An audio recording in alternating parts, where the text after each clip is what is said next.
ابھی جو معاہدہ ہوا ہے امریکہ کے ساتھ 3000 ارب ڈالر کا معاہدہ ہوا ہے. ایک مسلم کنٹری نے بھی کیا معاہدہ, دوسرے مسلم کنٹری نے بھی کیا معاہدہ, تیسرے مسلم کنٹری نے بھی کیا معاہدہ. مجھے یہ بتائیے کہ یہ ہتھیار کس کے خلاف استعمال ہوگا؟ آج اگر غزہ کو آپ نہیں بچا سکتے, بیت المقدس کو, مسجد اقصیٰ کو نہیں بچا سکے, 60,000 مسلمانوں کو نہ بچا سکے, آپ اسرائیل کو تباہ نہ کر سکے, تو یہ کب استعمال ہوگا؟ حمداللہ صاحب آپ کی طرف آؤں. 2 آیات انفال اور میں نے پڑھی ہیں سورہ آل عمران کی جو بنیاد ہے ہماری. اب اس کی روشنی میں کسی اور ڈیکلیریشن کی ضرورت نہیں پڑتی. آج کل ابراہم ڈیکلیریشن ایکارڈ کی بات ہو رہی ہے. شریعت محمدی تو آخری شریعت ہے, آپ صلی اللہ علیہ وسلم آخری نبی اور رسول ہیں, تو ابراہیمی ہاؤس بنانا, اس بنیاد پہ عیسائیوں, یہودیوں, اسلام کو اکٹھا کر کے مکس اپ کلچر اور اسلام کی روح ان کے دلوں سے نکالنا, اس کو آپ کس نگاہ سے دیکھتے ہیں؟ بسم اللہ الرحمن الرحیم. بہت شکریہ. دیکھیے, یہ ایک نئی اصطلاح ہے, یہ ابراہیمیہ معاہدہ, یہ ایک نئی اصطلاح ہے جو ابھی ہم نے سنا ہے, بالکل خاص کر مڈل ایسٹ میں, عرب ممالک میں, اور یہ ٹرمپ اور نتنیاہو کی برکات ہے.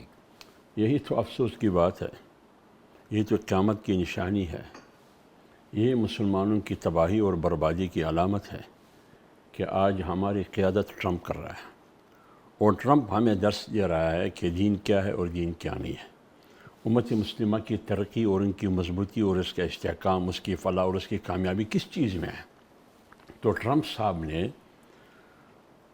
کہا کہ اگر چاہتے ہیں ترقی تو ابراہیمیہ معاہدے میں ترقی ہے. اب ابراہیمیہ معاہدے کی مختلف شکلیں ہیں. ایک شکل اس کی یہ ہے کہ اسلام, عیسائیت اور یہودیت کے درمیان اتنی قربت پیدا کرے, اتنی قربت پیدا کرے, اتنی قربت پیدا کرے تاکہ اسلام, عیسائیت, یہودیت کے درمیان جو تفریق ہے وہ ختم ہو جائے. تو پھر جو اسلام یا قرآن جو ناسخ ہے تمام ادیان کے لیے جو ماضی میں گزرے ہیں, تو پھر اس کا کیا فائدہ؟ پھر ختم نبوت. تو اس میں تمام چیزیں آ گئی, اس میں عقائد بھی آ گئے, نظریات بھی آ گئے, اعمال بھی آ گئے, اسلام اپڈیٹڈ ورژن ہے باقی ادیان. ہاں, اسلام تو ناسخ ہے باقی ادیان کے لیے. ماضی میں جتنے بھی ادیان گزرے ہیں, یہ تو اسلام تو منسوخ ہو چکے, وہ تو اسلام تو اس کے لیے ناسخ ہے. ہاں, ایمان تک ہم انجیل پر بھی ایمان رکھتے, تورات پر بھی ایمان رکھتے, زبور پر بھی ایمان رکھتے ہیں, لیکن عمل کے میدان میں وہ تمام کتابیں, وہ تمام ادیان اسلام کے مقابلے میں منسوخ ہے. اچھا, یہ بھی جناب رسول ناظرین کو بڑا ٹیکنیکل ہے. اب جو انجیل ہے وہ انجیل برنباس کے مقابلے میں یہ تحریف شدہ ہے, اس پر ایمان نہیں. وہ جو اس وقت اصل صحائف تھے وہ تو صحیح ہے. اب تو انجیل اس صورت میں ہے نہیں جی, جس صورت میں پہلے تھا, اس صورت میں ہے نہیں. تو اس کا مطلب یہ ہوا کہ اسلام میٹر نہیں کرتا ہے. اسلام کے ساتھ عیسائیت بھی میٹر کرتا ہے, یہودیت بھی میٹر کرتا ہے. کیوں؟ آپ نے اتنا مکس اپ کیا ان تینوں کو کہ اسلام کی چہرہ اس میں غائب ہوا. لا تلبسوا الحق بالباطل. اور قرآن کیا کہتا ہے کہ پیغمبر علیہ الصلوۃ والسلام کی بعثت کا مقصد هو الذی ارسل رسولہ بالہدی ودین الحق. لیظہرہ دین الحق کون سا ہے؟ ان الدین عند اللہ الاسلام. اور آگے اللہ کیا فرماتے ہیں؟ وَمَن يَبْتَغِ غَيْرَ الْإِسْلَامِ. غیر الاسلام کون ہے؟ یہودیت اور عیسائیت ہے. فَلَن يُقْبَلَ مِنْهُ, وہ قابل قبول نہیں ہے. تو جب قابل قبول نہیں ہے تو پھر مجھے بتائیے ابراہیمیہ مجھے کسی قابل قبول ہے؟ محمدیہ آپ چاہیے. ہمیں شریعت محمدی چاہیے جو ناسخ ہے تمام شرائع کے لیے. تو اس لیے میرے خیال میں ایکارڈ پھر محمدی ایکارڈ ہونا چاہیے, خطبہ حجت الوداع کا. میں تو یہ کہہ رہا ہوں, وہ تو جناب رسول اللہ صلی اللہ علیہ وسلم نے خطبہ حجت الوداع, جس کے سامنے تقریباً 140,000 صحابہ کرام کا اجتماع, ایک کانفرنس ہے عظیم اس زمانے کی, وہ تشریف فرما ہے. اور رسول اللہ صلی اللہ علیہ وسلم وہ خطبہ حجت الوداع جو آج ہم تعبیر کرتے ہیں ان کی آخری تقریر ہے زندگی کی, اور اس میں اس کو ہم آج کی اصطلاح میں کہتے ہیں اسلامک ورلڈ آرڈر. نبوی ورلڈ. ہاں, نبوی ورلڈ آرڈر, شریعت محمدی ورلڈ آرڈر. لہٰذا وہ اسلامک ورلڈ آرڈر اس دن سے لے کر آج تک اور پھر قیامت تک یہ میٹر کرے گا. یہی میٹر کرے گا. حمداللہ صاحب آپ سے پوچھوں گا کہ ٹرمپ سارا لگان لے کے گئے, $1 ٹریلین کے ایگریمنٹ ہوئے عربوں سے, صحیح بخاری مسلم کی حدیث ہے، ترمذی کی ہے، آپ سبجیکٹ اسپیشلسٹ ہیں، میں بھی درسیات پڑھا ہوں. ویل للعرب. صحابہ نے پوچھا یہ ہلاکت کا لفظ استعمال کیوں؟ فرمایا جب ان میں خبیثوں اور خباثتوں کی کثرت ہوگی. ننگے پاؤں والے محلات تعمیر کریں گے. پھر فرمایا وہن ہو جائے گا، مسلمان جھاگ کی مانند ہوں گے، آبادی 2 ارب ہے. پھر فرمایا انی لا اخشى علیکم ان تشرکوا بعدی ولکن اخشى علیکم الدنیا ان تنافسوا فیہا. بخاری مسلم، عقبہ بن عامر راوی ہیں. خدشہ ہے امت مال و دولت کی ہوس میں مبتلا ہوگی. ہمارے لیڈر قیامت تک نبی آخر الزماں ہیں، پالیسی انہوں نے دے دی. کیسے دیکھتے ہیں؟ معاہدے جو ہے وہ ٹرمپ کے ساتھ، چند کلومیٹر پہ درختوں کی چھالیں اور پتے کھا رہے ہیں، جانور لاشیں نوچ رہے ہیں. اس دن بھی ترجمان فلسطین نے ہمیں وہ پکچر دکھائی تو 2 سیکنڈ سے زیادہ کوئی دیکھے تو ہارٹ اٹیک کا مریض نہیں بچ سکتا. دیکھیے بات یہ ہے کہ آپ نے پیغمبر علیہ الصلوۃ والسلام کی روایتیں کوٹ کی. رسول اللہ صلی اللہ علیہ وسلم نے کہا کہ ایسا زمانہ آئے گا کہ کفار ایک دوسرے کو بلائیں گے آپ کی موت پر، آپ کی ہلاکت اور تباہی و بربادی پر، جس طرح بھوکے ایک دوسرے کو دسترخوان پر بلائیں گے.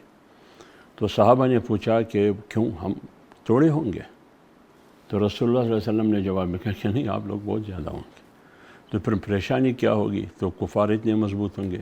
تو رسول اللہ صلی اللہ علیہ وسلم نے فرمایا کہ آپ لوگوں میں وہن ہوگا. تو صحابہ نے کہا کہ وہن کیا ہے؟ تو انہوں نے کہا وہن 2 چیزوں کا نام ہے. ایک ہے حب الدنیا، یعنی دنیا سے محبت. اقتدار بھی دنیا ہے اور دولت بھی دنیا ہے. ہر وہ چیز دنیا ہے جو آپ کو دین سے دور کر رہا ہے. تو ایک تو دنیا سے محبت، دوسری چیز کراہت الموت یعنی بزدلی. اب آپ مجھے بتائیے 57 مسلم ممالک ہے اور مسلم حکمران، اس میں حب دنیا بھی ہے، حب جاہ اور جلالت، حب اقتدار بھی ہے، اور ساتھ بزدلی بھی ہے. موت سے ڈرتے ہیں یہ لوگ. تو جب یہ دونوں چیزیں ہوں پھر تو کفر غالب ہوگا اور آپ مغلوب ہوں گے. اور اس میں کردار کفر کا اتنا نہیں ہے جتنا کردار مسلم حکمرانوں کا ہے. یہ فلسطینی بھی کہتے ہیں ہمیں گلا ان سے نہیں ہے، عربوں سے. عربوں سے. دوسری بات، آپ نے پھر دنیا کی بات کی. یہ حدیث میں نے تھوڑی سی تشریح. رسول اللہ صلی اللہ علیہ وسلم نے فرمایا اذا عظمت امتی الدنیا، جب میری امت دنیا کو ترجیح دے، یعنی دین تو پیچھے چلا گیا نا.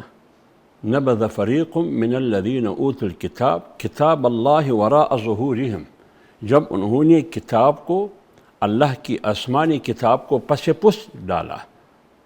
اذا عظمت امتی، تو عظمت، فضیلت، اہمیت، ترجیح کس چیز کو دی؟ دنیا کو، اقتدار کو، دولت کو، سرمایہ کو. بل تؤثرون الحیات الدنیا. نزعت منہا حیبت الاسلام، پھر اسلام کا رعب، اسلام کا دبدبہ ختم ہو جائے گا. تو آج 57 مسلم ممالک کے تھرو اسلام کا دبدبہ کہاں ہے؟ 2.25 ارب مسلمان موجود، تو اسلام کا رعب کہاں ہے؟ اسلام کی وہ طاقت کہاں ہے؟ پھر آئیے وسائل پر آ جائے. ایک آیات اور کوٹ کرتا ہوں.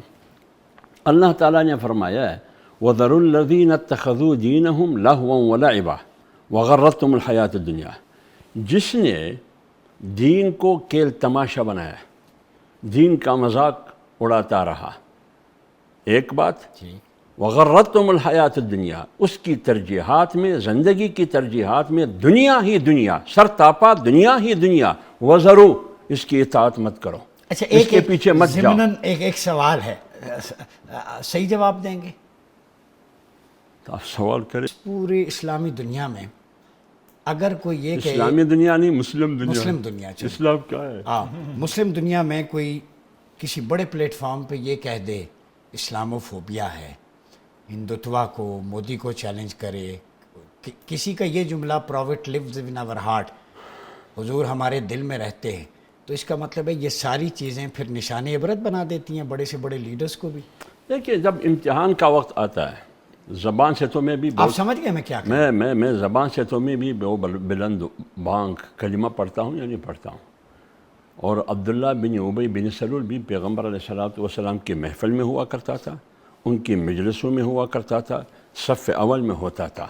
لیکن عبداللہ بن ابی سے علاوہ اس سے بڑھ کر کوئی اور دشمن تھا رسول اللہ صلی اللہ علیہ وسلم کا؟ نہیں تھا دشمن. آپ مجھے بتائیے 57 مسلم ممالک حکمران، آپ اس کو کامل مومن کہہ سکتے ہیں؟ آپ اس کو کافر بھی نہیں کہہ سکتے، آپ اس کو مومن بھی نہیں کہہ سکتے، پھر آج کو کیا کہیں گے؟ وَمِنَ النَّاسِ مَن يَقُولُ آمَنَّا بِاللَّهِ وَبِالْيَوْمِ الْآخِرِ وَمَا هُمْ بِمُؤْمِنِينَ يُخَادِعُونَ اللَّهَ وَالَّذِينَ آمَنُوا وَمَا، یہ خدا کو بھی دھوکہ دے رہے ہیں اور ایمان والوں کو بھی دھوکہ دے رہے ہیں۔ ایک بات اور، اگر مادے کی طرف ہم آ جائے، یعنی وسائل کی طرف، آج مسلم ممالک کے پاس 67 لاکھ فوج ہے، 67 لاکھ فوج، اس کا سالانہ دفاعی بجٹ ہے کربوں سینکڑوں ارب کرب ڈالر فوج ہے اس کے دفاعی۔ ابھی جو معاہدہ ہوا ہے امریکہ کے ساتھ 3000 ارب ڈالر کا معاہدہ ہوا ہے، ایک مسلم کنٹری نے بھی کیا معاہدہ، دوسرے مسلم کنٹری نے بھی کیا معاہدہ، تیسرے مسلم کنٹری نے بھی کیا معاہدہ۔ مجھے یہ بتائیے کہ یہ ہتھیار کس کے خلاف استعمال ہوگا؟ آج اگر غزہ کو آپ نہیں بچا سکتے، بیت المقدس کو، مسجد اقصیٰ کو نہیں بچا سکے، 60,000 مسلمانوں کو نہ بچا سکے، آپ اسرائیل کو تباہ نہ کر سکے، تو یہ کب استعمال ہوگا؟ ہمارے پاس چونکہ 1 منٹ ہے آپ کے پاس، 60 سیکنڈ۔ کلمے نے ہمیں اکٹھا کر دیا۔ جتنی بیماریاں ہیں نا، روحانی جسمانی، انہوں نے کہا جسمانی کے لیے میڈیسن ہوتی ہے، روحانی بیماریوں کے لیے بھی دوا ہے۔ کرپشن، غربت، بے روزگاری، جہالت، ناانصافی، شاہ صاحب نے اشارہ، بڑی خوبصورت بات۔ گھر کے برتن نہیں توڑے جاتے، گھر میں فساد نہیں ہوتا، گھر کے بڑے بیٹھ کے اس کو صفائی ستھرائی، گلی میں بات نہ جائے۔ اپنے آپ کو کیسے مضبوط کریں؟ کلمے پہ اکٹھے ہو جاتے ہیں جب مشکل آئے، کیوں نہیں کلمے والا نظام لے آتے؟ ڈرتے ہیں کلمہ طیبہ۔ بات یہ ہے کہ کلمے پہ رسول علیہ الصلوۃ والسلام نے فرمایا کہ آخری زمانے کی ایک نشانی یہ ہے کہ دین اور اسلام کی مثال آگ کی شعلے کی ہوگی۔ یہ پڑھی تھی حدیث، صحیح مسلم میں رات کو پڑھی، آگ کی شعلے کی مانند ہوگی، کتاب الفطر۔ تو ہر ایک دین اور اسلام کو آپ دیکھتے ہوئے بھاگیں گے۔ تو یہ کیسے اکٹھے سارے بھاگ رہے ہیں؟ یہ تو دین سے بھاگ رہے ہیں، اسلام سے بھاگ رہے ہیں۔ آپ مجھے بتائیے ریاست کی مضبوطی کے لیے کن چیزوں کی ضرورت ہے؟ اگر آپ چاہتے ہیں کہ پاکستان سیاسی طور پر مستحکم ہو، معاشی طور پر مستحکم ہو اور امن و امان سیکورٹی والے سے مستحکم ہو، تو میں دنیا میں بھی آپ دیکھیے کہ معاشی استحکام، سیاسی استحکام، اگر جمہوریت کی بات ہے تو 77 سال سے تو ہم پاکستان میں بھی جمہوریت کی بات کرتے ہیں۔ تو اس لیے میں کہہ رہا ہوں ابراہیم علیہ السلام نے کیا کہا؟ 3 باتیں انہوں نے کی ہیں۔ اذ قال ابراہیم رب اجعل ھذا بلدا آمنا، ایک ہوا امن، دوسری چیز وارزق اہلہ من الثمرات، یہ ہو گئی معیشت۔ تیسری چیز کیا ہے؟ کبھی ہم ہمیشہ 2 چیزوں کا ذکر کرتے ہیں، لیکن تیسری چیز بھی ہے 13ویں سپارے میں، وَإِذْ قَالَ إِبْرَاهِيمُ رَبِّ اجْعَلْ هَذَا بَلَدًا آمِنًا وَاجْنُبْنِي وَبَنِيَّ أَن نَّعْبُدَ الْأَصْنَامَ۔ یا آپ مانتے ہیں؟ بالکل مانتا ہوں۔ ان کے یہ جو ابراہیمیہ معاہدہ وہ کر رہے ہیں، ان کے طرفدار جو عرب ملک ہیں ان کو کہاں دیکھیں گے؟ تو قرآن نے کیا کہا؟ ایک نصارہ کی قبیل سے ہے، ایک یہود کی قبیل سے ہے۔ قرآن نے کیا کہا؟ یا ایھا الذین آمنوا لا تتخذوا اليہود والنصارى اولیاء، کیا عرب حکومت ومن یتولہم منکم فإنہ منہم۔ تو کیا حمداللہ صاحب کے نزدیک عرب جو معاہدے کر رہے ہیں یہ بھی دجال کی راہ ہموار کرنے میں ان کا ساتھ دے رہے ہیں؟ میں قرآن سے مثال دیتا ہوں۔ پھر قرآن میں کیا ہے؟ یا ایھا الذین آمنوا لا تتخذوا آباءکم واخوانکم اولیاء، باپ کو بھی دوست مت بناؤ، بھائی کو بھی دوست مت بناؤ، بیٹے کو بھی دوست۔ کب؟ ان استحبوا الکفر علی الایمان، جس نے کفر کو ترجیح دی، ایمان کو، قرآن کو ترجیح نہیں دی، یہ اسی سب میں سے ہوگا۔ عرب بھی دجالی نیٹ ورک، عرب ہو یا عجم ہو۔ بس بات ختم ہو گئی۔